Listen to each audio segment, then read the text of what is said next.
ओम श्री गणेशाय नमः।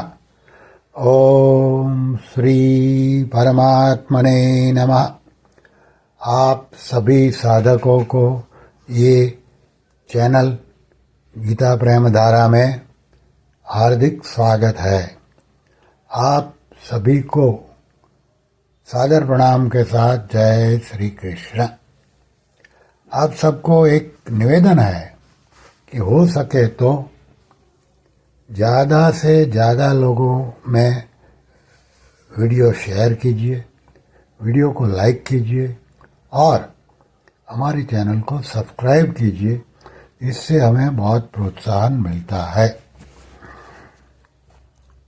हमारी यात्रा में हम पहुँचे हैं अध्याय 12 श्लोक क्रमांक 8।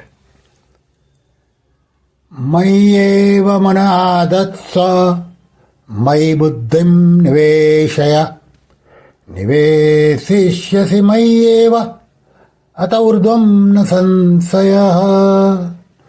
अर्थात भगवान बोले, तू मुझ में मन को स्थापन कर और मुझ में ही बुद्धि को प्रविष्ट कर। इसके बाद तू मुझ में ही निवास करेगा, इसमें संशय नहीं है।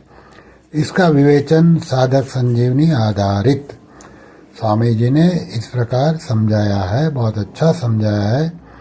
मय्येव मनसाधत्स्व मयि बुद्धिं निवेशय। भगवान के मत में ही पुरुष उनका उत्तम योगवेत्ता है। जिनको भगवान के साथ अपने नित्य योग का अनुभव हो गया है, सभी साधकों को उत्तम योगवेत्ता बनाने के उद्देश्य से भगवान अर्जुन को निमित्त बनाकर यह आज्ञा देते हैं कि मुझ परमेश्वर की परमेश्रेष्ठ और परम प्रापणीय मानकर बुद्धि को मेरे में लगा दे और मेरे को ही अपना परम प्रीतम मानकर मन को मेरे में लगा दे। भगवान में हमारी स्वतः सिद्ध स्थिति यानी कि नित्य योग है, परंतु भगवान में मन बुद्धि के न लगने के कारण हमें भगवान के साथ अपने स्वतः सिद्ध नित्य संबंध का अनुभव नहीं होता।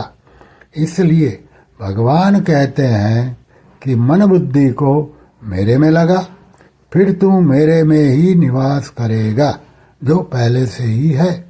अर्थात मुझे मेरे में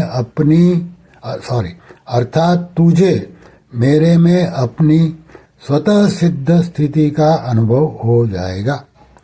मन बुद्धि लगाने का तात्पर्य है कि अब तक मनुष्य जिस मन से जड़ संसार की ममता, आसक्ति, सुख भोग की इच्छा, आशा आदि के कारण बार बार संसार का ही चिंतन करता रहा है और बुद्धि से संसार में ही अच्छे बुरे का निश्चय करता रहा है, उस मन को संसार से हटाकर भगवान में लगाए तथा बुद्धि के द्वारा दृढ़ता से निश्चय करे कि मैं केवल भगवान का ही हूँ और केवल भगवान ही मेरे हैं तथा मेरे लिए सर्वोपरि परमेश्वर एवं परम प्रापणीय भगवान ही है।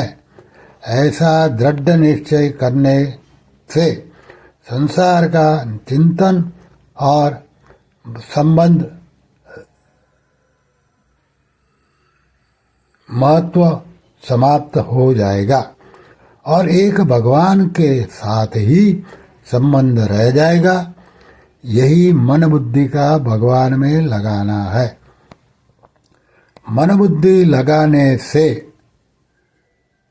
भी बुद्धि का लगाना मुख्य है।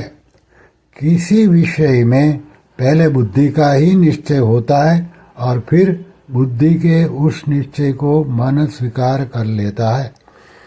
साधन करने के भी पहले उद्देश्य बनाने में बुद्धि को प्रधानता होती है, फिर मन की प्रधानता होती है। जिन पुरुषों का लक्ष्य भगवत प्राप्ति नहीं है, उनके मन बुद्धि भी वे जिस विषय में लगाना चाहेंगे उस विषय में लग सकते हैं। इस विषय को मन बुद्धि लग जाने पर उन्हें सिद्धि प्राप्त हो सकती है, पर भगवत प्राप्ति का उद्देश्य न होने से भगवत प्राप्ति नहीं हो सकती। अतः साधक को चाहिए कि बुद्धि से यह दृढ़ निश्चय कर ले कि मुझे भगवत प्राप्ति ही करनी है। इस निश्चय में बड़ी शक्ति है। ऐसा निश्चयात्मिका बुद्धि होने से सबसे बड़ी बाधा है भोग और संग्रह का सुख लेना। सुख की आशा से ही मनुष्य की वृत्तियां धन, मान बढ़ाई आदि पाने का उद्देश्य बनाती हैं। इसलिए उसकी बुद्धि बहुत भेदों वाली तथा अनंत हो जाती है, जैसा कि गीता के दूसरे अध्याय के 41वें श्लोक में कहा। परंतु अगर भगवत प्राप्ति का ही एक निश्चय हो तो इस विषय में इतनी पवित्रता और शक्ति है कि दुराचारी से दुराचारी मनुष्य भी भगवान साधु मानने के लिए तैयार हो जाते हैं।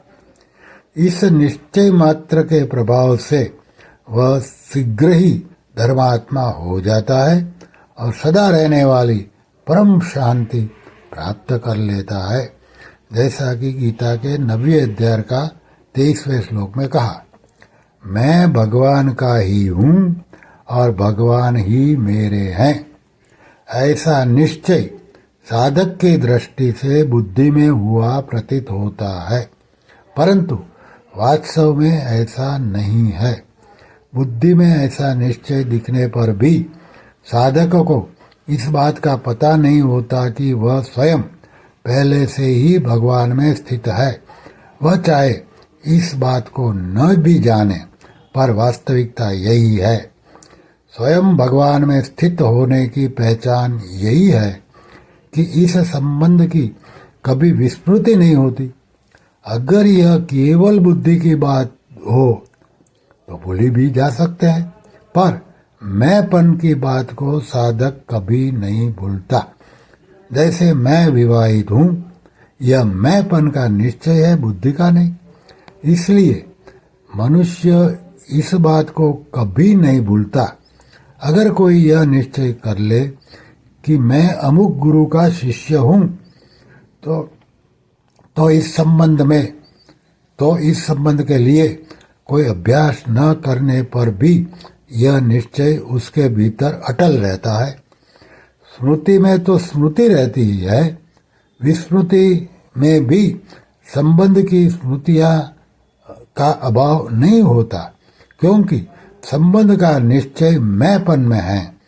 इस प्रकार संसार से माना हुआ संबंध भी जब स्मृति और विस्मृति दोनों अवस्थाओं में अटल रहता है, तब भगवान के साथ जो सदा से ही नित्य संबंध है, उसकी विस्मृति कैसे हो सकती है।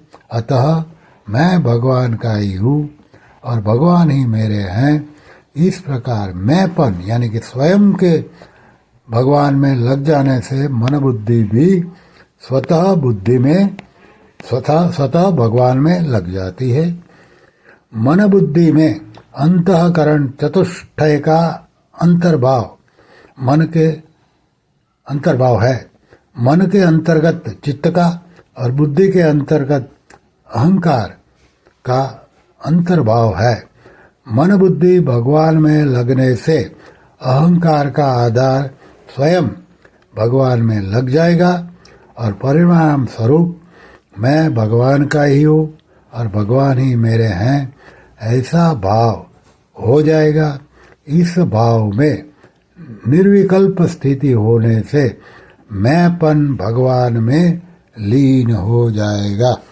श्रीकृष्ण शरणं मम श्रीकृष्ण शरणं मम श्रीकृष्ण शरणं मम।